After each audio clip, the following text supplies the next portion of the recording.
പത്തനാപുരത്ത് ഇന്ന് നടന്ന സംഭവമാണ്. മഴയ്ക്കൊപ്പം ശക്തമായ കൊടുങ്കാറ്റും ഉള്ള മരങ്ങൾ എല്ലാം മറിഞ്ഞുകൊണ്ടിരിക്കുക റോഡിൽ.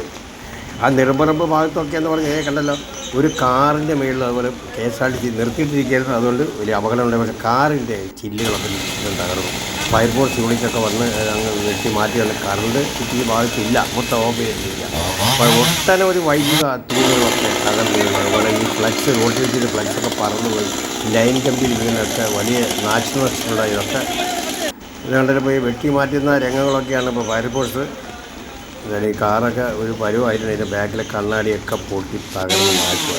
അതിൻ്റെ ദൃശ്യമാണ് പ്രേക്ഷകർ കണ്ടുകൊണ്ടിരിക്കുന്നത്. കണ്ടല്ലോ, ഫയർഫോഴ്സ് വലിയ പാട് കഴിച്ചിട്ടാണ് ഇതൊക്കെ മുറിക്കുന്നത്. വാളൊക്കെ ആയിട്ട് അങ്ങോട്ടോട്ടൊക്കെ പോയി മുറിച്ച് പെട്ടെന്ന് മുറിച്ച് മാറ്റണം. റോഡ് ഗതാഗതം തുറന്നു കൊടുക്കേണ്ട ദേ വരുന്നു.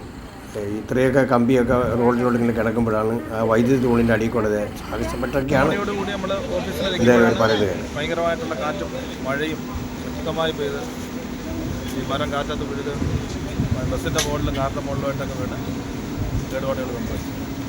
ഭയങ്കരമായിട്ടുള്ള ഇടിയും മഴയുമായിട്ട് സെറ്റ് കംപ്ലീറ്റ് പോയി. കറണ്ടില്ല.